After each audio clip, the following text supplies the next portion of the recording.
सिद्धसद्गुरुपदाब्जं जननी जनो तथा तत्वोपदेशकर्तारं नत्वा भक्ति पुरस्सरं परमपूज्य प्रातस्मरणीಯ ಸದ್ಗುರುಗಳ ಚರಣಾರವಿಂದಗಳನ್ನು ಹೃತ್ಪದ್ಮದಲ್ಲಿ ಧ್ಯಾನಿಸಿ ಅದ್ವೈತ ಸಾರ್ವಭೌಮ ಜಗದ್ಗುರು ಸಿದ್ಧಾರೂಢರ ಮೌನ ಮಹಾಯೋಗಿ ಜಗದ್ಗುರು ಗುರುನಾಥಾರೂಢರ ಪಾವನ ಪಾದಾರವಿಂದಗಳಲ್ಲಿ ಹೊಣೆಮನೆದು ಬ್ರಹ್ಮವಿದ್ಯಾ ಸಂಪ್ರದಾಯ ಕರ್ತೃಗಳಾದ ಸಮಸ್ತ ಋಷಿ ಪರಂಪರೆಗೆ ಅನಂತ ಪ್ರಣಾಮಗಳನ್ನು ಸಮರ್ಪಿಸಿ ಗ್ರಂಥಕರ್ತರಾದ ಸಾಧು ಶ್ರೀ ನಿಶ್ಚಲ್ ದಾಸಜಿಯವರ ಚರಣಾರವಿಂದಗಳಲ್ಲಿ ಅಭಿವಂದಿಸಿ ತಮ್ಮೆಲ್ಲರಿಗೆ ಅನಂತ ಶರಣು ಶರಣಾರ್ಥಿಗಳು. ಆತ್ಮೀಯರೇ, ಜಗದ್ಗುರು ಸಿದ್ಧಾರೂಢರ ಕೃಪಾಛತ್ರದಲ್ಲಿ ನಡೆದುಕೊಂಡು ಬಂದಿರುವಂತಹ 16ನೇ ವರ್ಷದ ಭಗವಚ್ಚಿಂತನ ಸಾಧನಾ ಶಿಬಿರದ ಪ್ರಸ್ತುತ ಚಿಂತನದ ವಿಷಯ ಶ್ರೀ ವಿಚಾರ ಸಾಗರ.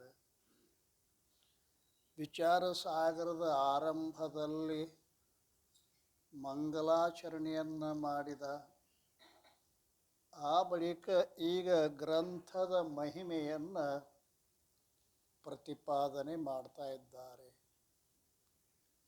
ಯಾವುದಾದ್ರೂ ಮನುಷ್ಯ ಅಧಿಕಾರಿ ಪ್ರವೃತ್ತಿಯಾಗಬೇಕಾಗಿತ್ತು ಅಂದರೆ ಆ ಗ್ರಂಥದ ಮಹಿಮೆ ಮೊದಲು ಗೊತ್ತಾಗಬೇಕಾಗ್ತದೆ. ದುಡ್ಡಿನ ಮಹಿಮೆ ಗೊತ್ತಾಗಿರುವುದರಿಂದ ಜನ ಧರ್ಮವೋ ಅಧರ್ಮವೋ ದುಡ್ಡಿನ ಬೆನ್ನು ಹತ್ತಿದಲ್ಲ. ಆದರೆ ಈ ಗ್ರಂಥದ ಮಹಿಮೆಯ ಯಾವ ಸಾಧಕರಿಗೆ ಗೊತ್ತಾಗುತ್ತದೆಯೋ ಅವರು ಮಾತ್ರ ಇದರಲ್ಲಿ ಪ್ರವೃತ್ತಿ ಆಗ್ತಾರಂತ ಹೇಳಿ ತಿಳ್ಕೊಂಡು ಈಗ ಗ್ರಂಥದ ಮಹಿಮೆಯನ್ನು ಹೇಳ್ತಾ ಇದ್ದ. ಈ ಗ್ರಂಥ ಹ್ಯಾಂಗೈತಿ ಅಂತ ಕೇಳಿದರೆ, ಭರ್ಯೋ ವೇದ ಸಿದ್ಧಾಂತ ಜಲ ಜಾಮೇ ಅತಿ ಗಂಭೀರ ಅಸ ವಿಚಾರ ಸಾಗರ ಕಹೋ ಪೇಖಿ ಮುದಿತ ಹೊಯ್ ಧೀರ. ಭರ್ಯೋ ವೇದ ಸಿದ್ಧಾಂತ ಜಲ ಜಾಮೇ ಅತಿ ಗಂಭೀರ. ಯಾವುದರಲ್ಲಿ ಅತಿ ಗಂಭೀರವಾದ ಸಿದ್ಧಾಂತ, ವೇದದ ಸಿದ್ಧಾಂತ ಎಂಬ ಜಲವು ತುಂಬಿಕೊಂಡಿರುವುದು.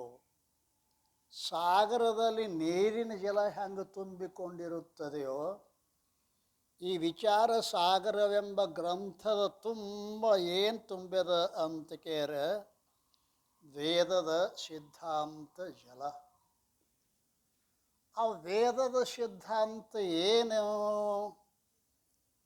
ವೇದದ ಸಿದ್ಧಾಂತದ ಜಲ ತುಂಬೈತೆ ಅಂತೀರಲ್ಲ, ಆ ವೇದದ ಸಿದ್ಧಾಂತರು ಏನು ಅಂತ ಕೇಳಿದರೆ ಶಂಕರ ಭಗವತ್ಪಾದರು ಬರೀತಾರೆ, ಶ್ಲೋಕಾರ್ಧೇನ ಪ್ರವಕ್ಷ್ಯಾಮಿ ಯದುಕ್ತಂ ಗ್ರಂಥ ಕೋಟಿಭಿಃ ಬ್ರಹ್ಮ ಸತ್ಯಂ ಜಗನ್ಮಿಥ್ಯ ಜೀವೋ ಬ್ರಹ್ಮೈವ ನಾಪರಃ.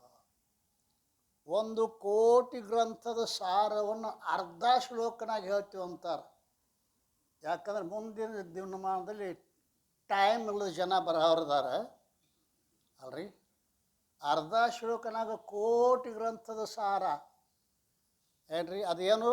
ಬ್ರಹ್ಮ ಸತ್ಯಂ ಜಗನ್ಮಿಥ್ಯ ಜೀವನು ಬ್ರಹ್ಮ ಸ್ವರೂಪನೇ ಆಗಿದ್ದಾನೆ. ಬ್ರಹ್ಮವೇ ಸತ್ಯ.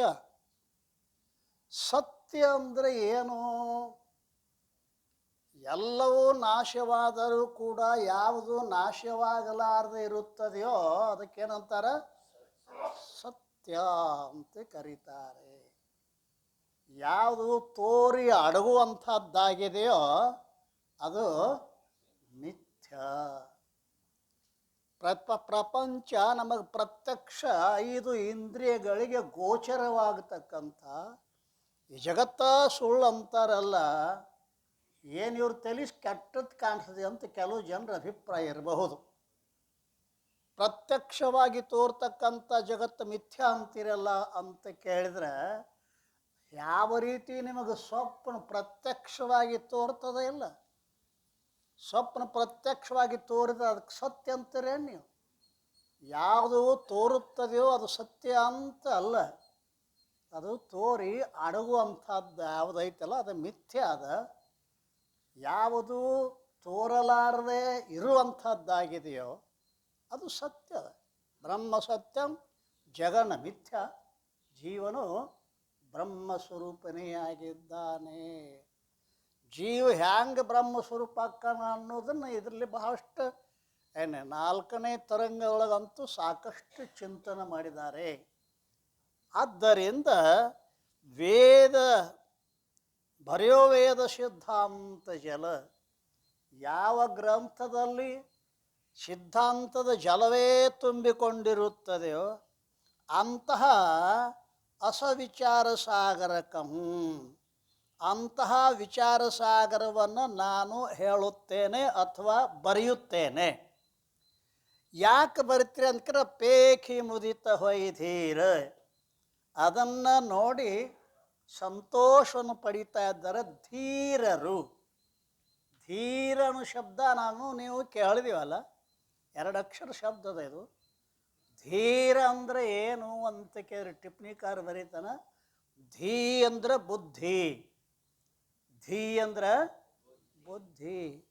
ಯಾರು ತಮ್ಮ ಬುದ್ಧಿಯನ್ನು ವಿಷಯಗಳ ಕಡೆಗೆ ಹರಿಸಲಾರದನೆ ಅದನ್ನು ನಿಗ್ರಹಿಸಿದ್ದಾರೆಯೋ ಅದಕ್ಕೇನಂತಾರ ಅಂತ ಕೇಳಿದ್ರೆ ಏನಂತಾರ? ಧೀರ. ಧೀ ಅಂದರೆ ಬುದ್ಧಿ, ರ ಅಂದ್ರೆ ರಕ್ಷಣೆ. ವಿಷಯಗಳ ಕಡೆಗೆ ಹೋಗಲಾರದೆ ಆ ತನ್ನ ಬುದ್ಧಿಯನ್ನು ಯಾವಾತನು ರಕ್ಷಣೆ ಮಾಡುತ್ತಾನೆಯೋ ಅಲ್ರಿ. ಮುಂಜಾನೆ ಯಾವಾಗ ಬಂತು ವಿಷಯದ ಕಡೆನ ಹರಿತದ ನೋಡ್ರಿ ಅಲ್ರಿ. ಆದ್ದರಿಂದ ಅಂಥ ವಿಷಯದ ಕಡೆಗೆ ಹರಿತಕ್ಕಂಥ ಬುದ್ಧಿಯನ್ನು ಯಾವಾತನು ರಕ್ಷಣೆ ಮಾಡಿದ್ದಾನೆಯೋ, ದುಡ್ಡಿನ ರಕ್ಷಣೆ ಮಾಡ್ತಾ ಇದ್ದಾರೆ ಹೌದಲ್ರಿ. ದುಡ್ಡ ಅನಿತ್ಯವಾಗಿರ್ತಕ್ಕಂಥದ್ದನ್ನು ಎಷ್ಟು ರಕ್ಷಣೆ ಮಾಡ್ತಾರಲ್ಲ, ಬುದ್ಧಿ ಅನ್ನುವಂಥದ್ದು ಭಾಳ ಶ್ರೇಷ್ಠವಾಗಿರ್ತಕ್ಕಂಥದ್ದು ಅದೇ. ಕೇವಲ ಮನುಷ್ಯ ಜನ್ಮಕ್ಕೆ ಮಾತ್ರ ಭಗವಂತ ವಿಶೇಷವಾದ ಬುದ್ಧಿಯನ್ನು ಕೊಟ್ಟಿದ್ದಾನೆ. ಅಂತಹ ಬುದ್ಧಿಯನ್ನು ಯಾವಾತನು ರಕ್ಷಣೆ ಮಾಡುತ್ತಾನೆಯೋ ಅವನಿಗೆ ಧೀರ ಅಂದಾರೆ. ಈ ರೀತಿಯಾಗಿ ಬರೆಯೋ ವೇದ ಸಿದ್ಧಾಂತ ಜಲ ಜಾಮೆ ಅತಿ ಗಂಭೀರ ಅಸ ವಿಚಾರ ಸಾಗರ, ಅಂತಹ ವಿಚಾರ ಸಾಗರ ಅನ್ನೋದ್ರ ಮ್ಯಾಗ ಟಿಪ್ಪಣಿ ಬರೀತಾ ಇದ್ದಾರೆ. ಏನು ವಿಚಾರ ಅಂದರೆ ಏನು? ಚಂದ್ರೋದಯದಲ್ಲಿ ವಿಚಾರ ಅಂದರೆ ಏನು ಕೇಳ್ಕೊಂಡು ಬಂದಿರಲ್ಲ ಅಲ್ಲ. ಆತ್ಮ ಅನಾತ್ಮಗಳನ್ನು ಭಿನ್ನಪಡಿಸಿ ತಿಳಿಯತಕ್ಕಂಥ ತಿಳುವಳಿಕೆಗೇನೆ ವಿಚಾರ ಅಂತ ಅಲ್ಲಿ ಹೇಳ್ಯಾರ. ಇಲ್ಲೊಂದು ರೀತಿಯಿಂದ ವಿಚಾರದ ಅರ್ಥವನ್ನು ಬರೀತಾ ಇದ್ದಾರಲ್ಲ, ಪ್ರತಿವಾದಿ ಮತ್ತು ಸಿದ್ಧಾಂತಿ. ಪ್ರತಿವಾದಿ ಪ್ರಶ್ನೆಯನ್ನು ಮಾಡ್ತಕ್ಕಂಥ ಪ್ರತಿವಾದಿ, ಅದಕ್ಕೆ ಉತ್ತರ ಕೊಡ್ತಕ್ಕಂಥ ಸಿದ್ಧಾಂತಿ. ಅಥವಾ ಗುರು ಶಿಷ್ಯರಿಂದ ಮಾಡಲ್ಪಟ್ಟ ಜಡ ಚೇತನ ಮೊದಲಾದ ಪದಾರ್ಥಗಳ ವಿವೇಚನೆ. ಗುರು ಶಿಷ್ಯರಿಂದ ಶಿಷ್ಯರಿಂದ ಮಾಡಲ್ಪಟ್ಟ ಜಡ ಚೇತನ. ಯಾವುದು ಜಡದ ಯಾವುದು ಚೇತನದ ಅಲ್ಲಿ. ಜಡ ಅಂತ ಅದಕ್ಕಂತಾರ ಸ್ವ ಇತರ ಜ್ಞಪ್ತಿ ಶೂನ್ಯತ್ವ ಜಡತ್ವ. ಯಾವುದಕ್ಕೆ ತನ್ನದು ಗೊತ್ತಿಲ್ಲ, ಇನ್ನೊಂದು ಯಾವುದಕ್ಕೆ ತಿಳಿದುಕೊಂಡಿಲ್ಲ, ಅದಕ್ಕೆ ಜಡ ಅಂತ ಕರೀತಾರೆ. ಚೇತನ ಅಂದರೆ ಅದಕ್ಕಂತಾರೆ ಯಾವುದು ಜ್ಞಾನದ ಸ್ವರೂಪವೇ ಆಗಿರುವುದು. ಹ್ಯಾಂಗ ಕಲಸಕ್ರಿ ಸಿಹಿಯ ಸ್ವರೂಪವೇ ಆಗಿರುತ್ತದೆಯೋ ಹಾಗೆ ಯಾವುದು ಜ್ಞಾನದ ಸ್ವರೂಪವೇ ಆಗಿರುತ್ತದೆಯೋ ಮತ್ತು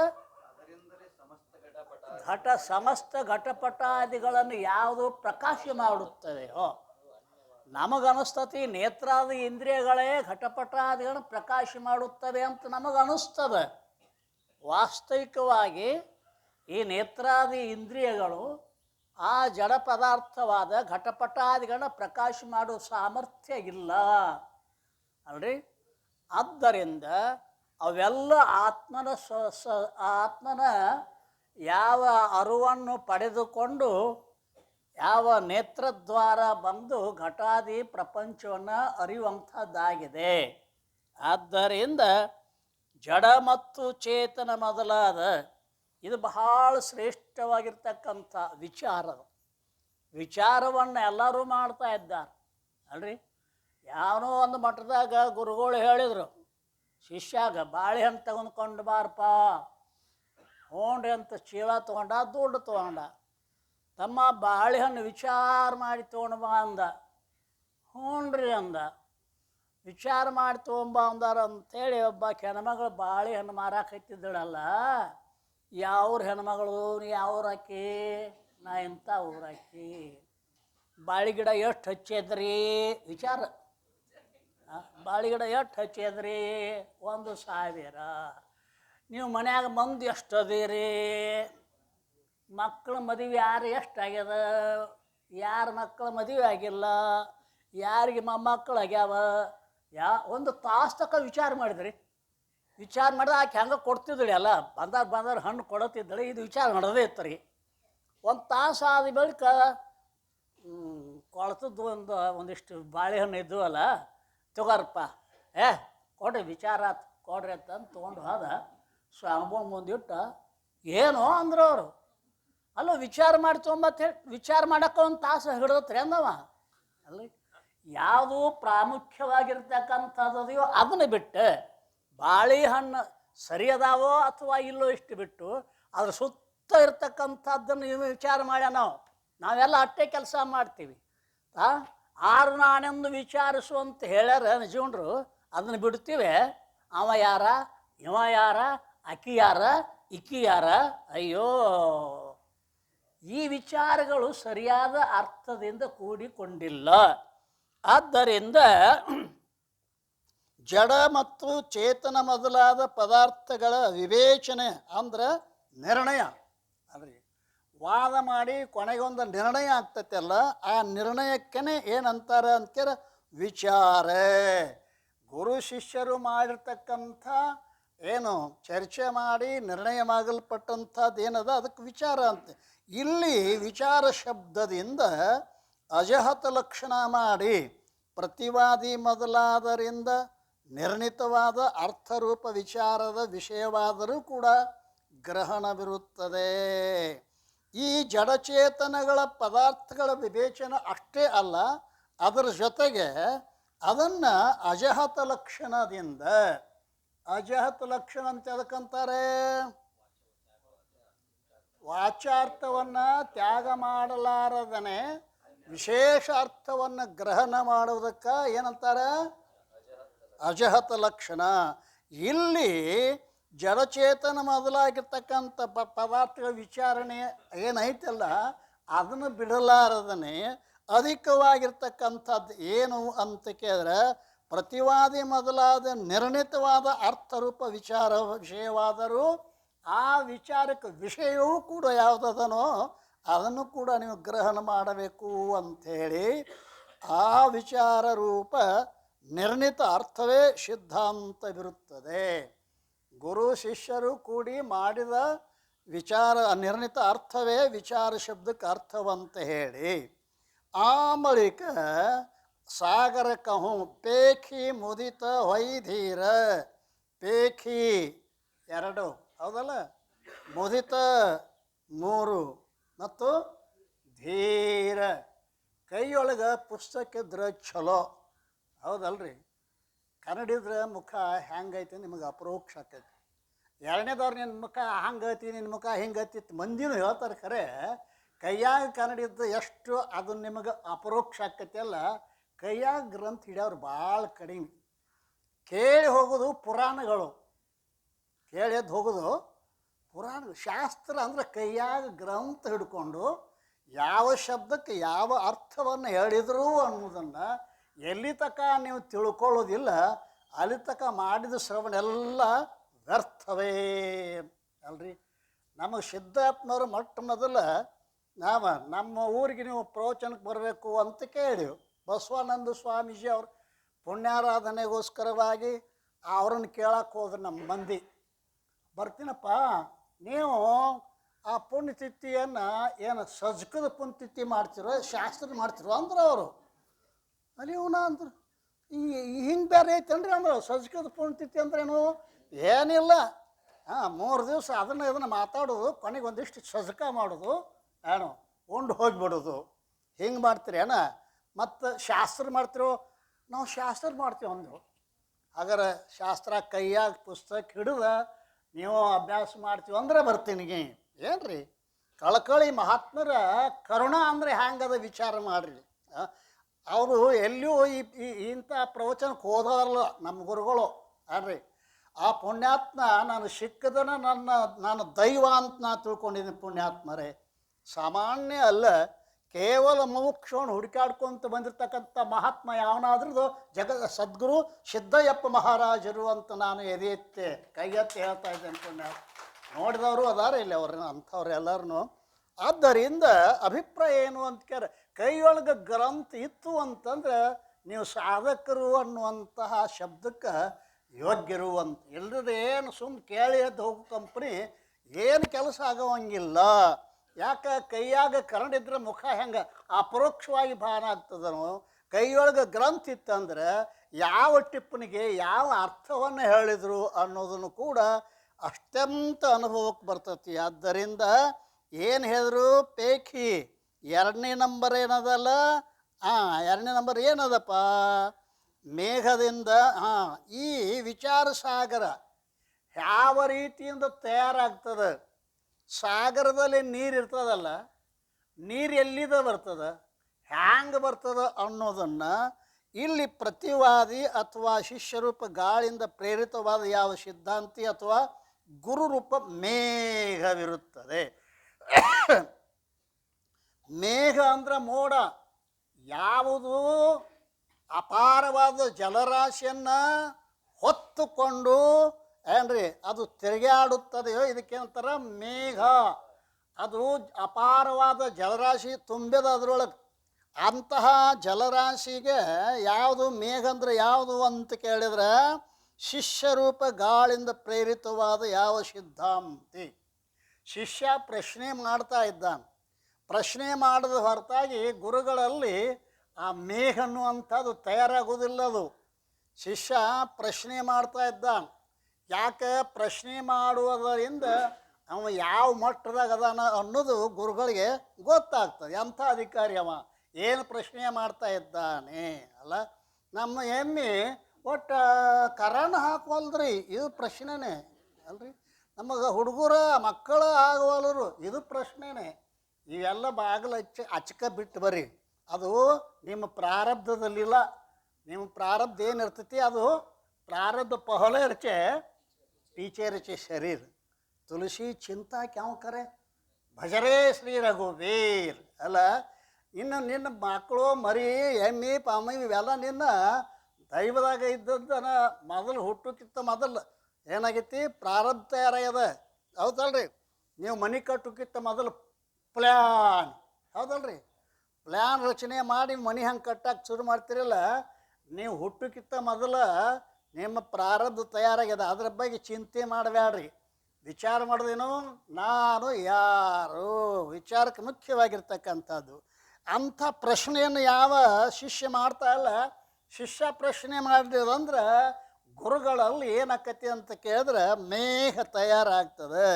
ಆ ಮೇಘದಿಂದ ಉಂಟಾಗುವ ವಿಚಾರೂಪ ಜಲ ವೃಷ್ಟಿ ಅದ.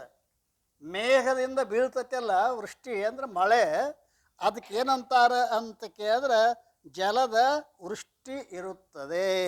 ಆ ವಿಚಾರ ಅಂತಕ್ಕಂಥ ಜಲವೇ ಏನಾಗ್ತದೆ ಅಂತ ಕೇಳ ಮಳೆಯಾಗಿ ಬೀಳ್ತಾ ಇದ್ದೆ. ಆ ವಿಚಾರ ಸಹಿತ ವಿಚಾರದ ವಿಷಯ ರೂಪವಾಗಿರ್ತಕ್ಕಂಥ ವೇದದ ಸಿದ್ಧಾಂತ ರೂಪ ಜಲವಿರುತ್ತದೆ. ಇಲ್ಲಿ ವಿಚಾರ ಸಾಗರ ಏನೇನು ಸೇರೈತಿ ಅನ್ನೋದನ್ನು ಹೇಳ್ತಾ ಇದ್ದಾರಲ್ಲ. ಸಿದ್ಧಾಂತ ರೂಪ ಜಲ ಸಾಗರದಂತೆ ವಿಸ್ತೀರ್ಣವಾಗಿರುತ್ತದೆ. ಸಿದ್ಧಾಂತ ರೂಪ ಜಲ ಸಾಗರದಂಗೆ ವಿಸ್ತಾರ ಅದ, ಸಾಗರ ರೂಪ ಗ್ರಂಥ ಬಿರುತ್ತದೆ. ಆದ್ದರಿಂದ ಇದು ಹೆಂಗದ, ಈ ಈ ಗ್ರಂಥದ ತುಂಬ ವಿಚಾರವೇ ತುಂಬಿಕೊಂಡಿರುತ್ತದೆ. ಆದ್ದರಿಂದ ಇದು ವಿಚಾರ ಸಾಗರವೆಂದು ಹೇಳಲ್ಪಟ್ಟಿದೆ. ಒಂದು ಗ್ರಂಥಕ್ಕೆ ಒಂದು ಹೆಸರಿಡಬೇಕಾದ್ರೆ ಪೂರ್ವದಲ್ಲಿ ಭಾಳ ಚಿಂತನೆ ಮಾಡ್ತಾರೆ. ಆ ಹೆಸರಿಗೆ ಯೋಗ್ಯವಾಗಿರ್ತಕ್ಕಂಥ, ಆ ಗ್ರಂಥಕ್ಕೆ ಯೋಗ್ಯವಾಗಿರ್ತಕ್ಕಂಥ ಅರ್ಥ ಇದಾದು ವಿಚಾರ ಸಾಗರ. ಅದರ ಆದಿಯಿಂದ ಹಿಡಿದು ಅಂತ್ಯದ ಪರ್ಯಂತರ ವರ್ಣಗಳ ಸಮಷ್ಟಿ ರೂಪ ಭೂಮಿಕೆ ಏನದಲ್ಲ ಅಲ್ರಿ, ಆದಿಯಿಂದ ಹಿಡಿದು ಎಲ್ಲಿ ತನಕ ಅಂತ್ಯದ ಪರ್ಯಂತರವಾಗಿ ಅಕ್ಷರಗಳೇನದಾವಲ್ಲ ಅವೇನದಾವ ಅಂತೀರ ಸಾಗರ, ಅವು ಸಮಷ್ಟಿ ಭೂಮಿಕಾ ಇರುತ್ತದೆ. ಆ ಯಾವ ಮೇಘದ ಜಲ ಭೂಮಿಗೆ ಬಂದ ಅಲ್ಲಿ ಸಂಗ್ರಹ ಆಗಬೇಕಾಗಿತ್ತು ಅಂದ್ರೆ ಭೂಮಿ ಬೇಕಾಕತ್ತಿಲ್ಲ. ಆ ಭೂಮಿ ಯಾವುದು ಅಂತ ಕೇಳಿದ್ರೆ ಇಲ್ಲಿ ಬರಿತಾ ಇದ್ದಾರಲ್ಲ, ಏನೋ ಆದಿಯಿಂದ ಹಿಡಿದು ಅಂತ್ಯದ ಪರ್ಯಂತರವಾಗಿ ವರ್ಣಗಳ ಸಮಷ್ಟಿ. ಎಷ್ಟು ಶಬ್ದಗಳದಾವಲ್ರಿ ಈ ಈ ಪುಸ್ತಕದೊಳಗೆ, ಎಷ್ಟು ಶಬ್ದಗಳದಾವಲ್ಲ, ಆ ವರ್ಣಗಳ ಸಮಷ್ಟಿ ರೂಪ ಭೂಮಿಕಾ ಇರುತ್ತದೆ. ಅದರಲ್ಲಿ ಮೇಲೆ ಹೇಳಿರೋ ವೇದದ ಸಿದ್ಧಾಂತ ರೂಪ ಜಲ ತುಂಬಿಕೊಂಡಿದೆ. ಈ ಅಕ್ಷರದೊಳಗೆ ಏನದಾವಲ್ಲ, ಈ ಅಕ್ಷರ ಸುಮ್ಮನೆ ಅಕ್ಷರ ಇಲ್ಲ, ಆ ಅಕ್ಷರದೊಳಗೆ ಅರ್ಥ ಏನು ತುಂಬಿದ ಅಂತ ಕೇರ ವೇದದ ಸಿದ್ಧಾಂತ ರೂಪ ಜಲ ಇಲ್ಲಿ ತುಂಬಿಕೊಂಡಿರುವಂಥದ್ದಾಗಿದೆ. ಇದರ 7 ಪ್ರಕರಣ ತರಂಗಗಳು ಇರುತ್ತವೆ. ಸಮುದ್ರದೊಳಗೆ ತರಂಗಗಳಿರ್ತಾವಲ್ಲ, ಸಮುದ್ರದೊಳಗೆ ಏನಿರ್ತಾವ, ತರಂಗಗಳಿರ್ತಾವಲ್ಲ. ಇಲ್ಲಿ ಎಷ್ಟು ತರಂಗ ಅದಾವೆ? ಸಮುದ್ರ ಅಗಣಿತ ತರಂಗಗಳಿರ್ತಾವೆ, ಇಲ್ಲಿ 7 ತರಂಗಗಳು ಅಲ್ರಿ. 7 ತರಂಗದೊಳಗೆ ಮೊದಲೇ ತರಂಗದೊಳಗೆ ಸಾಮಾನ್ಯ ಅನುಬಂಧ ಚತುಷ್ಟಯ, ಎರಡನೇ ತರಂಗದೊಳಗೆ ವಿಶೇಷ ಅನುಬಂಧ ಚತುಷ್ಟಯ, ಮೂರನೇ ತರಂಗದೊಳಗೆ ಗುರು ಶಿಷ್ಯರ ಲಕ್ಷಣ, ನಾಲ್ಕನೇ ತರಂಗದೊಳಗೆ ಉತ್ತಮ ಅಧಿಕಾರಿ ನಿರೂಪಣೆ. ಉತ್ತಮ ಅಧಿಕಾರಿ ನಾಲ್ಕನೇ, ಅಲ್ಲಿಗೆ ನಾಲ್ಕನೇ ತರಂಗಕ್ಕೆ ಗ್ರಂಥ ಪ್ರಾರಂಭ ಆಗ್ತದೆ. 5ನೇ ತರಂಗದಾಗ ಮಧ್ಯಮ ಅಧಿಕಾರಿ ನಿರೂಪಣೆ, 6ನೇದ್ರೊಳಗೆ ಕನಿಷ್ಠ ಅಧಿಕಾರಿ, 7ನೇದ್ರಾಗ ಏನದ ಅಂತಾರ ಜೀವನ್ಮುಕ್ತಿ ವಿದೇಹ ಮುಕ್ತಿಗಳ ವಿಸ್ತಾರವನ್ನು 7 ತರಂಗಗಳಲ್ಲಿ ನಾವು ಈ ಗ್ರಂಥವನ್ನು ರಚನೆ ಮಾಡಿದ್ದೇವೆ. ಇದರಲ್ಲಿ ಅನೇಕ ಛಂದ ರೂಪ ಸಣ್ಣ ಪುಟ್ಟ ಜಲಜಂತುಗಳು ಸ್ವಲ್ಪ ಸಣ್ಣ ಸಣ್ಣ ಏನದಪ್ಪ ಛಂದ ಅಂತ ಏನು ಕರಿತಾರಲ್ಲ, ಈ ಛಂದ ರೂಪ ಇವೇನದಾವ ಅಂತ ಕೇರ ಸಣ್ಣ ಪುಟ್ಟ ಜಲಜಂತುಗಳು ಅಂತ ಕರೀತಾ ಇದ್ದಾರೆ. ಇಲ್ಲಿ ದೋಹಗಳು ಅಂತ ಏನು ಬರಿತಾವಲ್ಲ, ಇವುಗಳಿಗೆ ಛಂದ ರೂಪ ಸಣ್ಣ ಪುಟ್ಟ ಜಲತರಂಗಗಳು ಇರುತ್ತವೆ. ಕಠಿಣ ಪ್ರಸಂಗ ರೂಪ ಮೊಸಳೆಗಳು ಇರುತ್ತವೆ ಅಲ್ರಿ. ಅತ್ಯಂತ ಕಠಿಣವಾಗಿರ್ತಕ್ಕಂಥ ಪ್ರಸಂಗ ಬರ್ತೈತಿಲ್ಲ, ಬುದ್ಧಿಗೆ ಅತ್ಯಂತ ಗ್ರಹಣ ಮಾಡಲಿಕ್ಕೆ ಅತ್ಯಂತ ಗೂಢವಾಗಿರ್ತಕ್ಕಂಥ ವಿಚಾರಗಳು ಹೇಗದಾವಪ್ಪ ಅಂದ್ಕ್ಯಾರ ಮೊಸಳೆಗಳು ಇದ್ದಂತೆ. ಎಷ್ಟೋ ವಿಚಾರಗಳು ಆ ಮೊಸಳೆ ಬಾಯಾಗ ಸಿಕ್ಕು ಹೋಗಿಬಿಡ್ತಾವೆ, ನಮಗೆ ಅರ್ಥ ಆಗೋದಿಲ್ಲ. ಇನ್ನು ಉತ್ತಮ ಛಂದರೂಪ ಶಿಂಪಿಗಳು ಇರುತ್ತವೆ. ಇದರೊಳಗೆ ಉತ್ತಮ ಛಂದರೂಪ ಶಿಂಪಿಗಳದಾವೆ. ಅದರಲ್ಲಿ ವರ್ಣಗಳ ರಚನಾದಿ ರೂಪ ಮುತ್ತುಗಳು ಇರುತ್ತವೆ. ಈ ವರ್ಣಗಳೇನದ ಅಕ್ಷರಗಳ ಜೋಡಣೆ ನುಡಿದರೆ ಮುತ್ತಿನ ಹಾರದಂತಿರಬೇಕು ಅಂತ ಹೇಳ್ದಂಗೆ ವರ್ಣಗಳ ರಚನಾರೂಪ ಮುತ್ತುಗಳು ಇರ್ತವೆ. ಇದರಲ್ಲಿ ಶುದ್ಧ ಸ್ವರೂಪದ ನಿರ್ಣಯ ರೂಪ ರತ್ನ ಅಲ್ರಿ. ಏನು ನಿರ್ಣಯ ಒಂದು ತರ್ತಾರಲ್ಲ, ಯಾವುದೇ ಒಂದು ತರಂಗದೊಳಗೆ ಯಾವುದೋ ಒಂದು ವಿಷಯವನ್ನು ಚಿಂತನೆ ಮಾಡಿ ಅಲ್ಲಿ ನಿರ್ಣಯ ಏನು ಬರ್ತೈತಲ್ಲ, ಆ ನಿರ್ಣಯಗಳೇ ರತ್ನ ಮಾಣಿಕ್ಯ ಅಂತ ಇರುತ್ತವೆ. ವಿವೇಕ ಮೊದಲಾದ ಸಾಧನ ರೂಪ 14 ರತ್ನಗಳಿರುತ್ತವೆ. ಇದರೊಳಗೆ 14 ರತ್ನಗಳಿದಾವೆ. ಯಾವ್ಯಾವು ಅಂತ ವಿವೇಕ ರೂಪ ಮೊದಲಾದ, ವಿವೇಕ ಮೊದಲಾದ ಸಾಧನ ರೂಪ, ವಿವೇಕ ವೈರಾಗ್ಯ ಎಷ್ಟದು 2 ಅದು, ಶಮಾಧಿ ಷಟ್ಕ 6 ಕೂಡಿಸ್ರಿ ಎಷ್ಟದು ಎಂಟದು ಏನ್ರಿ ವಿವೇಕ ವೈರಾಗ್ಯ ಕ್ಷಮಾಶತ್ಕ ಒಂದು ಮುಮುಕ್ಷತ್ತು ಕೂಡಿಸ್ರಿ ಎಷ್ಟದು 9 ಅದು. ಅದರ ಆ 9 ಆದ ಬಳಿಕ ಇಲ್ಲಿ ಶ್ರವಣ ಮನನ ನಿಧಿಧ್ಯಾಸನ ಎಷ್ಟದು 12 ಅದು. ತತ್ಪದಾರ್ಥದ ಶೋಧನೆ ಪದಾರ್ಥದ ಶೋಧನೆ ಎರಡು ಕೂಡಿಸಿ ಎಷ್ಟದು ಈ 14 ಏನದಪ್ಪ ಅಂತ ಕೇಳಿದ್ರೆ ರತ್ನಗಳು ಅದಲ್ಲ. ವಿವೇಕ ಮೊದಲಾದ ಸಾಧನ ರೂಪ 14 ರತ್ನಗಳಿರುತ್ತವೆ. ಮತ್ತು ಇದನ್ನು ದಾಟಲಿಕ್ಕೆ ಜಿಜ್ಞಾಸು ಬುದ್ಧಿರೂಪ ನೌಕೆ ಅಲ್ಲ. ಜಿಜ್ಞಾಸುಗಳೇನದಾರಲ್ಲ ತಿಳಿಯಬೇಕೆಂಬ ಇಚ್ಛೆ ಉಳ್ಳವ್ರಿಗೆ ಜಿಜ್ಞಾಸುಗಳು ಅಂತ ಕರೀತಾರೆ. ಸುಮ್ಮನೆ ಲುಂಗಿ ಸುತ್ತಕೊಂಡು ತಲೆ ಬೋಡ್ಸ್ಕೊಂಡು ಅಡ್ಡಾಡೋರಿಗೆ ಜಿಜ್ಞಾಸುಗಳು ಅನ್ನೋದಿಲ್ಲ. ಜಿಜ್ಞಾಸು ಎದಕ್ಕಂತಾರೆ? ತಿಳಿಯಬೇಕೆಂಬ ಕುತೂಹಲ ಅಲ್ಲ. ಯಾರು ಕುತೂಹಲ ಐತಿ ಅವರು ಬರ್ತಾರೆ, ಜಿಜ್ಞಾಸೆ ಮಾಡ್ತಾರೆ ಅಲ್ರಿ. ನಾನೇನು ಚಂತನಕ್ಕೆ ಎಷ್ಟು ಮಂದಿ ಕೂಡಿದ್ರು ಅಂತ ಕೇಳಿ 25 ಮಂದಿ ಅಂದರು. ಊಟಕ್ಕೆ ಎಷ್ಟು ಇರ್ತಾರೋ ಅಂತ ಕೇಳಿ 100 ಮಂದಿ ಅಂದರು. ಈ ಚಿಂತನೆ ಮಾಡವ್ರ ಇವರು ಮನ್ಕೊಂಡು ನಿದ್ದೆ ಮಾಡೋ ಕಂಪ್ನಿ ಇದೆಯಲ್ಲ.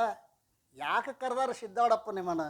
ಊಟ ಮಾಡಕ್ಕೆ, ನಿದ್ದೆ ಮಾಡಕ್ಕೆ, ನಾಷ್ಟ ಮಾಡಕ್ಕೆ ಕರೀಲೋಯಪ್ಪ. ಸ್ವಲ್ಪ ನೀವು ಬಂದದಕ್ಕೆ ಸಾರ್ಥಕ ಮಾಡಿಕೊಡ್ರಿ ಅಂತ ಅಭಿಪ್ರಾಯ ಅದ. ಚಿಂತನಕ್ಕೆ ಬರ್ರಿ, ಏನು ನಿಮಗೆ ವಿಶೇಷವಾಗಿರ್ತಕ್ಕ ಚಿಂತನೆ ಲಾಭ ಆಗ್ತದೆ. ನಾವು ಚಿಂತನೆ ಮಾಡಿ ತಲೆ ಕೆಟ್ಟಕ್ಕೆ ಹಿಂಗೆ ಬಂದೀವು ತಿಳಿತಾ. 50 ವರ್ಷ ಚಿಂತನೆ ಮಾಡಿ ಭಾಳ ಲಾಭ ಅದ. ನಿಮಗೆ ಗೊತ್ತಿಲ್ಲ. ಶಂಭುಲಿಂಗ ಅಂತಿದ್ದ ಪುಣ್ಯಾತ್ಮನ ದರು ಶಂಭುಲಿಂಗ ಭಾಳ ಬುದ್ಧಿವಂತಾರೆ. ನಮ್ಗಳು ಚರ್ಚೆ ಮಾಡೋ ಬರೋ ಪ್ರಶ್ನೆ ಮಾಡಿಬಿಡೋ ಉತ್ತರ ಹೇಳ್ರಿ. ನೇಮ ಚಿಂತನೆ ಮಾಡ್ರಿ. ನಾವು ಬೆಳಕತ್ತ ನಿದ್ದೆ ಹತ್ತಿದ್ದಿದ್ದಿಲ್ಲ ನಮಗೆ. ಏನು ಆ ಪ್ರಶ್ನೆಗೆ ಏನು ಉತ್ತರ? ಹಿಂಗೆ ಚಿಂತನೆ ಮಾಡುವುದರಲ್ಲಿ ಬಹಳ ದೊಡ್ಡ ಲಾಭ ಅದಪ್ಪ. ಆದ್ದರಿಂದ ಅಭಿಪ್ರಾಯ ಏನು ಅಂತ ಕೇಳಿದ್ರೆ ಜಿಜ್ಞಾಸುಗಳ ಬುದ್ಧಿರೂಪ ಏನದ ನೌಕೆ. ಆ ನೌಕೆ ತೂತು ಬಿದ್ದಿತ್ತು ಅಂದ್ರೆ ಅರ್ಥ ಆಕತ್ತೇನಿಲ್ಲ. ದಾಟ್ತೀರ ನೀವು? ಬುದ್ಧಿಯನ್ನು ನೌಕೆಗೆ ವಿಷಯ ವಾಸನಾರೂಪ ತೂತುಗಳು ಬಿದ್ದಿದ್ದು ಅಂದ್ರೆ ಮುಚ್ಕೊಂಡು ಬರೋವನಂತ ಇದಕ್ಕೆ ನೀವೇನ ಪಾರಾಗೋದಿಲ್ಲ ತಮ್ಮ. ಆದ್ದರಿಂದ ಇಲ್ಲಿ ದಾಟಲಿಕ್ಕೆ ಜಿಜ್ಞಾಸ ಬುದ್ಧಿರೂಪ ನೌಕೆಯೂ ಇರುತ್ತದೆ. ಅಭ್ಯಾಸ ರೂಪ ಶುಭ ಪವನ ಅಭ್ಯಾಸ ರೂಪ ಶುಭ ಗಾಳಿ. ನೋಡ್ರಿ, ಈ ಹಡಗುಗಳು ಗಾಳಿ ಆಧಾರ ಮ್ಯಾಲ ಹೋಗಿರ್ತಾವ್ರಿ ಏನ್ರಿ. ಅದಕ್ಕೆ ಪಡೆದ ಕಟ್ಟಿರ್ತಾರೆ ಗೊತ್ತದ. ಆ ಗಾಳಿ ಶುಭ ಗಾಳಿ. ಇದು ಯಾವುದು ಶುಭ ಗಾಳಿ ಅಂತ ಕೇಳ? ಅಭ್ಯಾಸ. ಅಭ್ಯಾಸ ಅಂದ್ರೆ ಏನು? ಪುಸ್ತಕ ಹಿಡ್ಕೊಂಡೆ ಪುಸ್ತಕ ಹಿಡ್ಕೊಂಡೆ ಅಲ್ರಿ. ತತ್ ಚಿಂತನಂ ತತ್ ಕಥನಂ ಅನ್ಯೋನ್ಯ ತತ್ ಪ್ರಬೋಧನಂ ಏತದೇಕ ಪರತ್ವಂಚ ಅಭ್ಯಾಸ. ಬ್ರಹ್ಮದ ಅಭ್ಯಾಸ ಅಂತ ಯಾರು ಹೇಳ್ಯಾರ? ಇದನ್ನು ಪಂಚದಶಿಕಾರರು ಹೇಳ್ಯಾರ. ತತ್ ಚಿಂತನ ತತ್ ಕಥನ, ಅದನ್ನೇ ಚಿಂತನೆ ಮಾಡೋದು, ಅದನ್ನೇ ಕಥನ ಮಾಡೋದು ಅಲ್ರಿ. ಇಬ್ಬರು ವ್ಯಾಪಾರಿಗಳು ಒಂದು ಕಡೆ ಕೂಡಿದ್ರು ಅಂದ್ರೆ ಸಕ್ರಿದಾರನಿ ಬೆಲ್ಲದ. ಯಾಕೆ? ತತ್ ಚಿಂತನ, ಯಾವುದನ್ನು ಅವ್ರು ಹಗಲು ರಾತ್ರಿ ಚಿಂತನೆ ಮಾಡ್ತಾರೆ ಅದನ್ನೇ ಹೇಳ್ತಾರೆ. ಇಬ್ಬರು ರೈತರು ಸರ್ ಭೇಟಿ ಆದ್ರೆ ಅರಿಶಿಣ ಹೆಂಗತಿ, ಕಬ್ಬು ಹೆಂಗತಿ, ಪೈಪ್ಲೈನ್ ಮಾಡಿದೇ ಇಲ್ಲ ಅಲ್ರಿ. ತತ್ ಚಿಂತನಂ ತತ್ ಕಥನಂ ಅಲ್ರಿ. ಇನ್ನು ಇಬ್ಬರು ಸಾಧಕರು ಕೂಡಿದ್ರೆ ಏನು ಮಾತಾಡಬೇಕು? ಇವತ್ತು ಏನು ವಿಷಯ ನಡೀತು?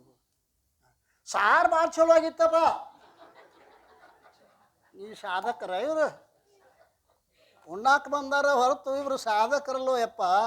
ಹನಿ ಹನಿ ಬಡ್ಕೊಂಡು 16 ವರ್ಷ ತಕ್ಕ ಪೂಜ್ಯರು ಎಷ್ಟೋ ಮಂದಿ ನಿಮಗೆ ಹೇಳಿದ್ದಾರೆ. ಆ ಸಾಧಕರು ಏನು ಮಾಡಬೇಕು ಅಂತ ಕೇಳಿದ್ರೆ ಅಭ್ಯಾಸ. ಇಬ್ಬರು ಸಾಧಕರು ಕೂಡಿದ್ರೆ ಅದನ್ನು ಚಿಂತನೆ ಮಾಡಿ. ಅದಕ್ಕಾಗಿ ಚಿಂತನೆ ಅನ್ನೋ ಒಂದು ವಿಶೇಷ ಕಾರ್ಯಕ್ರಮ ಇಟ್ಕೊಂಡಿದ್ದೀವಿ ನಾವು ಏನ್ರಿ. 4 ಹೊತ್ತು ಏನು ನೀವು ಕೇಳ್ತೀರಿ ಅದ್ರ ಬಗ್ಗೆ ಚಿಂತನೆ ಮಾಡಿರಿ, ಅದು ಗಟ್ಟಿ ಆಗ್ತದೆ. ಅದಕ್ಕೆ ಮನನ ಅಂತ ಕರೀತಾರೆ. ಚಿಂತನೆ ಮತ್ತೇನು? ಮನನ ಅಲ್ರಿ. ಈ ರೀತಿಯಿಂದ ಚಿಂತನ ರೂಪ ಏನದ ಅಂತ್ಕೆರ ಶುಭ ಪವನ. ಬ್ರಹ್ಮನಿಷ್ಠ ಗುರುರೂಪ ಚಿಕ್ಕಾಣಿ ಹಿಡಿಯುವ ಅಂಬಿಗ. ಇದಕ್ಕೆ ಅಂಬಿಗ ಇದ್ರೆ ನೀವು ನದಿಯನ್ನು ದಾಟಲಿಕ್ಕೆ ಸಾಧ್ಯದ. ಅವ್ರು ಯಾರು ಅಂತ್ಕ್ಯಾರ? ಸದ್ಗುರುನಾಥ. ಸದ್ಗುರು ನಿಮಗೆ ಸಿಗಬೇಕಾಗಿತ್ತಂದ್ರೆ ಈಶ್ವರನ ಕೃಪೆ ಇದ್ದರ ದುರ್ಲಭತ್ರಯಮೇವೈ ತದ್ದೈವಾನುಗ್ರಹ ಹೇತುಕಂ ಮನುಷ್ಯತ್ವಂ ಮಮುಕ್ಷತ್ವಂ ಮಹಾಜನ ಅಂದ್ರೆ ಗುರುಗಳು ನಿಮಗೆ ಸಿಗಬೇಕಾಗಿತ್ತು ಅಂದ್ರೆ ಈಶ್ವರ ಕೃಪೆ ಆಗಿತ್ತು ಅಂದ್ರೆ ಗುರುಗಳು ಭಾಳ ಪೈಕಿ ಅದಾರ ತಲೆ ಕೆಡ್ಸೋದು ಬೇಡ ಅದನ್ನ ಈಗ ಸದ್ಯ ಏನ್ರಿ ಏನು ಶ್ರೋತ್ರಿಯನು ಬ್ರಹ್ಮನಿಷ್ಠನೂ ಆಗಿರಬೇಕು.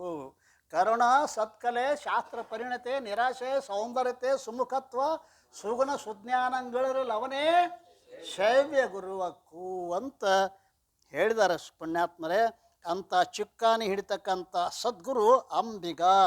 ಇದರಲ್ಲಿ ಸಂಸಾರಪ ದುಷ್ಟ ದೇಶ ಜನ ಪುನರಪಿ ಜನನಂ ಪುನರಪಿ ಮರಣಂ, ಇದಕ್ಕೆ ಸಂಸಾರ ಅಂತ ಕರೀತಾರೆ.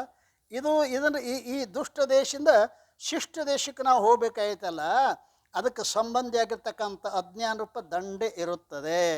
ಮೋಕ್ಷ ರೂಪ ಶ್ರೇಷ್ಠ ದೇಶದೊಡನೆ ಸಂಬಂಧಿತವಾಗಿರ್ತಕ್ಕಂಥದ್ದು ಜ್ಞಾನ ರೂಪ ಆಚೆಯ ದಂಡೆ ಇರುತ್ತದೆ. ಈ ಗ್ರಂಥವನ್ನು ಶ್ರದ್ಧಾಪೂರ್ವಕವಾಗಿ ಏನ್ರಿ ಪಠನ ರೂಪ ಉಲ್ಲಂಘನ ಮಾಡುವುದರಿಂದ ಮೋಕ್ಷ ರೂಪ ಸ್ವದೇಶದ ಪ್ರಾಪ್ತಿಯು ಫಲವಿರುತ್ತದೆ. ಗ್ರಂಥವನ್ನು ಶ್ರದ್ಧಾಪೂರ್ವಕವಾಗಿ, ಶ್ರದ್ಧಾ ಅಂದ್ರೆ ಅದಕ್ಕಂತಾರ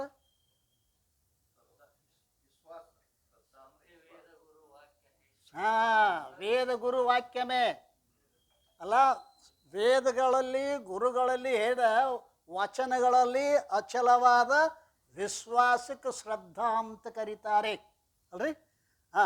ಪೂರ್ವಕ್ಕೆ ಉದಯ ಆಗಿರ್ತಕ್ಕಂಥ ಸೂರ್ಯ ಪಶ್ಚಿಮಕ್ಕೆ ಉದಯ ಆಗಬಹುದು ಅಲ್ರಿ, ಅಚಲವಾದ ಪರ್ವತ ಚಲಿಸಲೂಬಹುದು.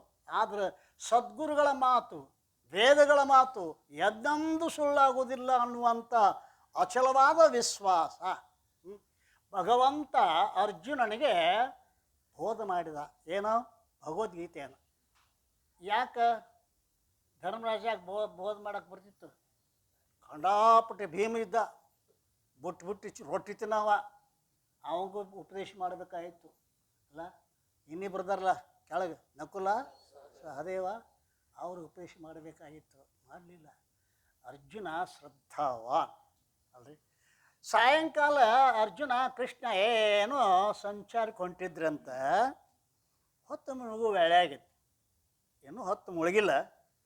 ಆಗ ಮ್ಯಾಲ ಒಂದು 4 ಹಕ್ಕಿ ಹಾರಿ ಹೋದವು ಅಂತ ಇಬ್ಬರು ಮ್ಯಾಲ ನೋಡಿದರು. ಕೃಷ್ಣನೂ ನೋಡಿದ, ಅರ್ಜುನನೂ ನೋಡಿದ. ನೋಡಿದಾಗ ಕೃಷ್ಣ ಕೇಳಿದ, ಏನು ಅವು ಅಂದ. ಅವು ಕಾಗೆದಾವ. ಏನದ ರೀ? ಕಾಗೆದಾವ ಒಂದು ಕೃಷ್ಣ. ಮುಂದೆ ಕೂತು ಹೋದ. ಮತ್ತೆ ಕೇಳಿದ, ಏನದಾವ? ಪಾರಿವಾಳ ಅದಾವ. ಅರ್ಜುನ ಮುಂದೆ ಹೋದ. ಅರ್ಜುನ ಪಾರಿವಾಳಲು ಅವು ಗಿಳಿದಾವ ಅಂದ. ಮುಂದೆ ಹೋದ, ಗಿಳಿಯಲ್ಲೋ ಅವು ಗೋಗಿದಾವ ಅಂದವ. ಹ್ಞೂ ಅಂದ. ಅಲ್ಲೋ ನಾ ಹೇಳಿದಕ್ಕೆಲ್ಲ ಹೂಣ ಅಂತೀಯಲ್ಲೋ, ನೀ ಕಣ್ಣದಾಗ ನೋಡಿದೆಯಲ್ಲ ಅಂದವ ಕೃಷ್ಣ ಪರಮಾತ್ಮ. ಅರ್ಜುನ ಏನಂದ? ಕಣ್ಣದಾವ ಪರಮಾತ್ಮ, ನನ್ನ ಕಣ್ಣದಾವ, ಕಣ್ಣಿನ ಮ್ಯಾಲೆ ವಿಶ್ವಾಸ ಇಲ್ಲ, ನಿನ್ನ ಮಾತಿನ ಮ್ಯಾಲೆ ವಿಶ್ವಾಸ ಅದ ಅನ್ನವ. ಕಣ್ಣಿನ ಮ್ಯಾಗ ನನಗೆ ವಿಶ್ವಾಸ ಇಲ್ಲ, ನಿನ್ನ ಮಾತಿನ ಮ್ಯಾಲೆ. ಅವು ನೀ ಗಿಳಿ ಅಂದ್ರೆ ಗಿಳಿ, ಕಾಗೆ ಅಂದ್ರೆ ಕಾಗಿ, ಕೋಗಿ ಅಂದ್ರೆ ಕೋಗಿಲೆ. ಇಷ್ಟು ಇದಕ್ಕೆ ಶ್ರದ್ಧೆ ಅಂತ ಕರೀತಾರೆ. ಏನು ಹೇಳ್ತಾನೆ ಸದ್ಗುರುನಾಥ, ಅದರೊಳಗೆ ಇಂಥ ಶ್ರದ್ಧೆ ನಿಮ್ಮಲ್ಲಿತ್ತ ನೀವು ಅರ್ಜುನ್ ಅಂತ ತಿಳ್ಕೊರಿ. ಇದ್ದಿದ್ದಿಲ್ಲ ಅಂದ್ರೆ ಊಟ ಮಾಡಿ ಊರಿಗೆ ಹೋಗಿಬಿಡ್ರಿ ಅಲ್ಲ. ಆದ್ದರಿಂದ ಗ್ರಂಥ ಶ್ರದ್ಧಾಪೂರ್ವಕ ಪಠನ ರೂಪ ಉಲ್ಲಂಘನೆ ಮಾಡುವುದರಿಂದ ಮೋಕ್ಷ ರೂಪ ಸ್ವದೇಶದ ಪ್ರಾಪ್ತಿ ಫಲವಿರುತ್ತದೆ ಅಂತ ವಿಚಾರ ಸಾಗರದ ವರ್ಣನೆಯನ್ನು ಮಾಡಿದ್ದಾರೆ. ಇಲ್ಲಿ ಪೇಖಿ ಅನ್ನೋ ಒಂದು ಶಬ್ದದ ಮ್ಯಾಗ ಒಂದು ಟಿಪ್ಪಣಿ ಅದಲ್ಲ. ಪೇಖಿ ಅಂದರೆ ಎದಕ್ಕಂತಾರ ಅಂತ ಕೇಳಿದ್ರೆ, ಗುರುಮುಖದಿಂದ ಶ್ರದ್ಧಾಭಕ್ತಿ ಪೂರ್ವಕ ಇದರ ಶ್ರವಣ ಮನನ ವಿಚಾರವೇ ಪೇಖಿ ಅಂದ್ರೇನು? ಶ್ರದ್ಧಾಪೂರ್ವಕವಾಗಿ ಗುರುಗಳ ಮುಖದಿಂದ ಶ್ರವಣ ಮನನರೂಪ ವಿಚಾರ ಮಾಡ್ತಕ್ಕಂಥದ್ದು ಅನ್ನೋದಕ್ಕೆ ಪೇಖಿ ಅಂತ ನಾವು ಕರೆದೀವಿ. ಮುದಿತ ಅಂತಂದ್ರೆ ಏನು ಅಂದರೆ ಸ್ವರೂಪದ ಸಾಕ್ಷಾತ್ಕಾರ ರೂಪ ಅಪರೋಕ್ಷ ಜ್ಞಾನದ್ವಾರ ಅವಿದ್ಯಾ ತತ್ವಕಾರ್ಯರೂಪ ಅನರ್ಥದ ನಿವೃತ್ತಿಪೂರ್ವಕ ಪರಮಾನಂದದ ಪ್ರಾಪ್ತಿನೇ ಫಲವಿರುತ್ತದೆ ಅಂತ. ಏನು ಧೀ ಅನ್ನೋ ಶಬ್ದಕ್ಕೆ ಹೇಳ್ಯಾರಲ್ಲ, ಧೀರ ಅನ್ನೋ ಶಬ್ದಕ್ಕೆ ಹೇಳ್ಯಾರಲ್ಲ, ಅಂದರೆ ಯಾವ ಬುದ್ಧಿಯನ್ನು ರ ಅಂದರೆ ರಕ್ಷಣೆ, ವಿಷಯಗಳಿಂದ ರಕ್ಷಣೆ ಮಾಡುವುದು, ಇಂಥ ಯಾವ ಬ್ರಹ್ಮಚರ್ಯ ಮೊದಲಾದ ಸಾಧನಗಳಿಂದ ಸಂಪನ್ನನಾದ ಅಧಿಕಾರಿಯೇ ಇಲ್ಲಿ ಧೀರ ಎಂದು ಕರೀತಾರೆ. ಈ ಧೀರ ಅನ್ನುವ ಶಬ್ದವನ್ನು ನಾವೆಲ್ಲ ಬಹಳಷ್ಟು ಚೆನ್ನಾಗಿ ವಿಚಾರ ಮಾಡಬೇಕಾಗ್ತದೆ. ಈ ರೀತಿ ಹೇಳಿದ ಬಳಿಕ ಇನ್ನು ಇಷ್ಟೆಲ್ಲ ಬರೆಯೋ ವೇದ ಸಿದ್ಧಾಂತದಲ್ಲ ಈ ವಿಚಾರ ಸಾಗರ ವರ್ಣನನ್ನು ಕೇಳಿದಲ್ಲ. ಈಗ ಮತ್ತೊಂದು ದೋಹ, ಇದು 7ನೇ ದೋಹ ಅದ. 5 ದೋಹಗಳ ಮೂಲಕವಾಗಿ ಮಂಗಲಾತು. 6ನೇ ದೋಹಕ್ಕೆ ಗ್ರಂಥ ಪ್ರಾರಂಭ ಆತು. ಆ 6ನೇ ದೋಹದೊಳಗೆ ಈ ವಿಚಾರ ಸಾಗರನ ಗ್ರಂಥ ಏನೇನು ಸೇರೈತಿ ಅನ್ನೋದನ್ನು ಹೇಳಲ್ಪಟ್ಟಿತು. ಏನು 7ನೇದೇನು ಅದ ಅಲ್ಲ ದೋಹ, ಈ 7ನೇ ದೋಹದಾಗ ಒಬ್ಬ ಪ್ರಶ್ನೆ ಮಾಡಿದಾನೆ. ನಿಶ್ಚಲ್ದಾಸರೇ, ಈಗಾಗಲೇ ಯಾವ ಸಂಸ್ಕೃತ ಗ್ರಂಥಗಳು ಸಾಕಷ್ಟು ಜಗತ್ತಿನೊಳಗೆ ಇರಲಿಕ್ಕಾಗಿ ನೀ ವಿಚಾರ ಸಾಗರವನ್ನು ಯಾಕೆ ಬರೀತೀರಿ? ಸೂತ್ರ ಭಾಷ್ಯ ವಾರ್ತಿಕ ಪ್ರಭೃತಿ ಗ್ರಂಥ ಬಹುತ ಸೂರಭಾನಿ ತಥಾಪಿ ಮೈ ಭಾಷಾ ಕರು ಲಖಿಮತಿ ಮಂದ ಅಜಾನೆ. ಏನು ಹೇಳ್ತಾರೆ ಪುಣ್ಯಾತ್ಮ ಅಂತ ಕೇಳಿದ್ರೆ, ಸೂತ್ರ ಭಾಷ್ಯ ವಾರ್ತಿಕ ಏನ್ರಿ? ಸೂತ್ರ ಅನ್ನೋ ಶಬ್ದಕ್ಕೆ ಅರ್ಥ ಏನು ಬರ್ತಾರೆ ಇಲ್ರಿ? ಟಿಪ್ಪಣಿ ಸಿಕ್ಕದ ಇಲ್ಲ? ಎಷ್ಟನೇ ಟಿಪ್ಪಣಿ ಅದ? ಕಡಿಮೆ ಅಕ್ಷರವುಳ್ಳ ಸಂಶಯರಹಿತವಾದ ಸೂತ್ರದ ಎದಕ್ಕೆ ಇರಬೇಕು? ಅಕ್ಷರ ಕಡಿಮೆ ಇರಬೇಕು, ಸಂಶಯರಹಿತವಾಗಿರಬೇಕು, ಮತ್ತು ಸಾರಭೂತವಾದ ಸರ್ವರಿಗೂ ಮಾನ್ಯವಾಗಿರುವಂಥದ್ದಾಗಿರಬೇಕು. ಅದು ಕಡಿಮೆ ಅಕ್ಷರ ಉಳ್ಳಿರಬೇಕು, ಅರ್ಥ ಉಳಿದಿರಬೇಕು, ಸಾರದಿಂದ ಕೂಡಿಕೊಂಡಿರಬೇಕು, ಮತ್ತು ಯಾರಿಂದಲೂ ಅಲ್ಲಗಳೆಯಲು ಅಲ್ಲಗಳಿಯಲಸಾಧ್ಯವಾದ ಅದಲ್ಲ. ಅಲ್ಲಿ ಒಂದಿಟ್ಟು ತಪ್ಪ ಲಕಾರ ಈ ಕಡೆ ಬಿತ್ತಿ, ಸಾಧ್ಯ ಈ ಕಡೆ ಬಿತ್ತಿ. ಆದ್ದರಿಂದ ಇಲ್ಲಿ ಅಲ್ಲಗಳೆಯಲು ಅಸಾಧ್ಯವಾಗಿರ್ತಕ್ಕಂಥದ್ದಾಗಿರಬೇಕು, ನಿರ್ದೋಷ ಆಗಿರಬೇಕು ಸೂತ್ರ ಎಂಬುದು ಇದಕ್ಕೆ ಕರೀತಾರೆ. ಇಂತಹ ಸೂತ್ರಗಳು ಸಮದಾರೂಪವಾಗಿರ್ತಕ್ಕಂಥ ಷಟ್ ಮೊದಲಾದ ಅನೇಕ ಗ್ರಂಥಗಳದಾವೆ. ಈ ಅವುಗಳಲ್ಲೆಲ್ಲ ಶ್ರೇಷ್ಠವಾದದ್ದು ಯಾವುದು? ವೇದವ್ಯಾಸನಿಂದ ರಚಿತವಾದ 555 ಬ್ರಹ್ಮಸೂತ್ರಗಳು ಅಲ್ರಿ. ಯಾರು ಬರೆದಾರೆ ಇದನ್ನು? ವೇದವ್ಯಾಸರು. ನೋಡ್ರಿ, ವೇದವ್ಯಾಸರು ವೇದಗಳನ್ನು ವಿಭಾಗ ಮಾಡಿದರು. ಆ ಬಳಿಕ 18 ಪುರಾಣಗಳನ್ನು ಬರೆದವರು ವೇದವ್ಯಾಸರು. ಈಗ ಆ ಬಳಿಕ ಈ ಬ್ರಹ್ಮಸೂತ್ರವನ್ನು ಬರೀತಾ ಇದ್ದಾರೆ. ಈ ಬ್ರಹ್ಮಸೂತ್ರೊಳಗೆ ಎಷ್ಟು ಸೂತ್ರ ಅದ? 555. ಉತ್ತಮ ಮೀಮಾಂಸಾ, ಉತ್ತರ ಮೀಮಾಂಸಾ ಅಂತ ಕರೀತಾರೆ ಇದಕ್ಕೆ ಅನ್ರಿ. ಈ ರೀತಿಯಾಗಿ ಈ ಶಬ್ದವು, ಈ ಶಾಸ್ತ್ರವು ಸೂತ್ರ ರೂಪದಿಂದ ಗ್ರಹಣವಿರುತ್ತದೆ. ಇಲ್ಲಿ ನಾವು ಸೂತ್ರ ಅಂತ ಅದಕ್ಕಂದ್ರೆ ಕಡಿಮೆ ಅಕ್ಷರ ಉಳಿದಿರಬೇಕು, ಸಾರವಾದದ್ದಿರಬೇಕು, ಯಾರಿಂದಲೂ ಕೂಡ ಖಂಡನ ಮಾಡಲಿಕ್ಕೆ ಅದು ಅಸಾಧ್ಯ ಇರಬೇಕು. ಅಂತಹ ಆ ಸೂತ್ರ ಏನದ ಅಂತ ಕೇರ ಅನೇಕ ಸೂತ್ರಗಳಲ್ಲಿ ವೇದವ್ಯಾಸ ರಚಿತವಾಗಿರ್ತಕ್ಕಂಥ ಯಾವುದು ಬ್ರಹ್ಮಸೂತ್ರ ಏನಂತಿಲ್ಲ, ಅದುವೇ ಇಲ್ಲಿ ಗ್ರಹಣವಾಗಿರುತ್ತದೆ. ಎಟ್ರಿ? ಅಥಾತೋ ಬ್ರಹ್ಮ ಜಿಜ್ಞಾಸ, ಇದೊಂದು ಸೂತ್ರ. ಅಥಾತೋ ಬ್ರಹ್ಮ ಜಿಜ್ಞಾಸ, ಆಮೇಲೆ ಬ್ರಹ್ಮದ ಜಿಜ್ಞಾಸವನ್ನು ಮಾಡಬೇಕು. ಅದಕ್ಕೆ ಭಾಳಷ್ಟು ವಿಸ್ತಾರ ಬರೆದಾರ ಪುಣ್ಯಾತ್ಮರು. ಅಭಿಪ್ರಾಯ ಏನು ಅಂತ ಕೇಳಿದ್ರೆ, ಅಂತಹ ವೇದವ್ಯಾಸರು ಹೇಳ್ತಕ್ಕಂಥದ್ದು ಏನದ ಅಂತ ಕೇಳಿದ್ರೆ ಅದುವೇ ಇಲ್ಲಿ ಏನು ಅಂತ ಕೇಳಿದ್ರೆ ಈ ಸೂತ್ರ ಅನ್ನುವಂಥ ಪದಕ್ಕೆ ಅರ್ಥ. ಇನ್ನು ಭಾಷ್ಯ ಅಂದರೆ ಏನು? 6ನೇ ಟಿಪ್ಪಣಿ ಅದಲ್ಲ. ಭಾಷ್ಯ ಅಂದ್ರೇನು? ಸೂತ್ರದ ರೂಪ ಮೂಲ ಗ್ರಂಥದೊಳಗಿನ ಪದಗಳನ್ನು ತೆಗೆದುಕೊಂಡು, ನಾವೇನು ಮ್ಯಾಲ ಸೂತ್ರ ರೂಪವನ್ನು ಹೇಳಿ ವರ್ಣನೆ ಮಾಡಿದಿಲ್ಲ, ಆ ಸೂತ್ರದೊಳಗಿಂದ ಕೆಲವೊಂದು ಪದಗಳನ್ನು ತೆಗೆದುಕೊಂಡಿರಬೇಕು. ಅವುಗಳಿಗೆ ಪರ್ಯಾಯ ರೂಪ ಸ್ವಪದಗಳನ್ನು ಹೇಳಿರಬೇಕು. ತಾವು ಸ್ವರಚಿತವಾದ ಪದಗಳನ್ನು ಪರ್ಯಾಯವಾಗಿ ಬೇರೆ ರೂಪದಿಂದ ಮಾಡಿರಬೇಕು. ಪುನಃ ಮೂಲದಲ್ಲಿರುವ ಪದಗಳ ಅನುಸಾರ ಪದಗಳನ್ನು ರಚಿಸಿ ಆ ಮೂಲದಲ್ಲಿರ್ತಕ್ಕಂಥ ಏನು ಅರ್ಥದಂತೆ ಪದಗಳನ್ನು ರಚನೆ ಅನುಸಾರವಾಗಿ ಪದಗಳನ್ನು ರಚನೆ ಮಾಡಿ ಪುನಃ ಸ್ವಪದಗಳಿಂದ ವಿವರಣ ಅಂದರೆ ವಿಶೇಷವಾದ ವರ್ಣನೆಗೆ ಭಾಷ್ಯ ಅಂತ ಕರೀತಾ ಇದ್ದಾರೆ. ಈ ಭಾಷೆಗಳಲ್ಲಿ ನಮಗೆ ಶ್ರೇಷ್ಠವಾದದ್ದು ಯಾವುದು? ಶಂಕರಾಚಾರ್ಯ ಕೃತವಾಗಿರ್ತಕ್ಕಂಥ ಭಾಷಾ ಶಂಕರ ಭಾಷ್ಯ ಅಂದರೆ ಭಾಷ್ಯವನ್ನು ಭಾಳ ಮಂದಿ ಬರ್ದಾರ. ದ್ವೈತ ರೂಪವಾಗಿ ಬರ್ದಾರ, ಅದ್ವೈತ ರೂಪವಾಗಿ ಬರ್ದಾರ, ವಿಶಿಷ್ಟ ಅದ್ವೈತ ರೂಪವಾಗಿ ಬರ್ದಾರ. ಆದರೆ ಈ ಅದ್ವೈತ ರೂಪವಾಗಿ ಬರತಕ್ಕಂಥ ಶಂಕರಾಚಾರ್ಯ ಕೃತವಾಗಿರ್ತಕ್ಕಂಥ ಭಾಷ್ಯವೇ ಇಲ್ಲೇ ನಮಗೆ ಯೋಗ್ಯವಾಗಿರುತ್ತದೆ. ಆ ಬಳಿಕ ಏನ್ರಿ ಇಲ್ಲೇನು ಹೇಳ್ಯಾರ? ಗ್ರಂಥ ಬಹುತ ಸುರಬಾನಿ ತಥಾಪಿ ಮೈ ಭಾಷಾ ಕರು ಲಖಿ ಮತಿ ಮಂದ ಅಜಾನಿ. ಲಖಿ ಅಂದ್ರೇನು, ಮಂದ ಅಂದ್ರೇನು, ಅದನ್ನು 8ನೇ ಟಿಪ್ಪಣಿ ಅದ ಇಲ್ರಿ, 8ನೇ ಟಿಪ್ಪಣಿಯಾಗ ಬರ್ತಾರೆ. ಮತಿ ಮಂದವೆಂದರೆ ಸಂಸ್ಕೃತ ಗ್ರಂಥವನ್ನು ವಿಚಾರ ಮಾಡುವುದಕ್ಕೆ ಯಾವಾತನ ಬುದ್ಧಿ ಅಸಮರ್ಥವಾಗಿರುತ್ತದೆಯೋ. ಅಲ್ಲ, ಈಗಾಗಲೇ ಸಾಕಷ್ಟು ಸಂಸ್ಕೃತ ಗ್ರಂಥಗಳು ಅದಾವಲ್ಲ, ನೀವು ಯಾಕೆ ವಿಚಾರ ಸಾಗರ ಬರೀತೀರಿ ಅಂದ್ರೆ ಯಾರು ಆ ಸಂಸ್ಕೃತವನ್ನು ಅರ್ಥ ಮಾಡಿಕೊಳ್ಳುವ ಸಾಮರ್ಥ್ಯ ಯಾವಾತನಿಗೆ ಇಲ್ಲವೋ, ಅಸಮರ್ಥವಾಗಿದೆಯೋ, ಮತ್ತು ಅಜಾನಿ ಅಂದ್ರೆ ಸ್ವರೂಪದ ಅಜ್ಞಾನಿ ಇರಬೇಕು. ಸ್ವರೂಪ ಯಾವ ಸಂಸ್ಕೃತ ಭಾಷೆಯನ್ನು ಅರಿಯದವನಿರಬೇಕು, ಮತ್ತು ತಾನು ಸ್ವರೂಪದ ಅಜ್ಞಾನಿ ಇರಬೇಕು.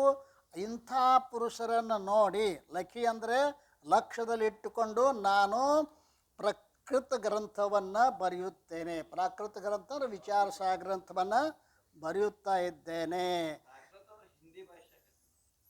ಆವಾಗಿನ ಕಾಲದಾಗ ಹಿಂದಿ ಭಾಷೆ ಆಕತಿ. ಅದನ್ನು ಕೆಲವು ಮಂದಿ ಕನ್ನಡಕ್ಕೆ ಅನುವಾದನೂ ಮಾಡ್ತಕ್ಕಂಥವ್ರು. ಹಿಂದಿ ಭಾಷೆ ಯಾರಿಗೆ ತಿಳಿದಿಲ್ಲ ಅವ್ರ ಸಲುವಾಗಿ ಅದಕ್ಕೆ ಕನ್ನಡ ಭಾಷೆಯೆಂದು ಕೂಡ ಮಾಡಿದ್ದಾರೆ. ಸಂಸ್ಕೃತದಲ್ಲಿ ಮಂದಮತಿ ಉಳ್ಳವ ಮತ್ತು ಸ್ವರೂಪದ ಅಜ್ಞಾನಿ ಆಗಿರ್ತಕ್ಕಂಥವನು ಏನದಾನಂತಕ್ಯಾರ, ಇವ ಪ್ರಾಕೃತ ಗ್ರಂಥಕ್ಕೆ ಅಧಿಕಾರಿ, ಮಂದಲಖಿ ಮಂತ ಅದಾನೆ.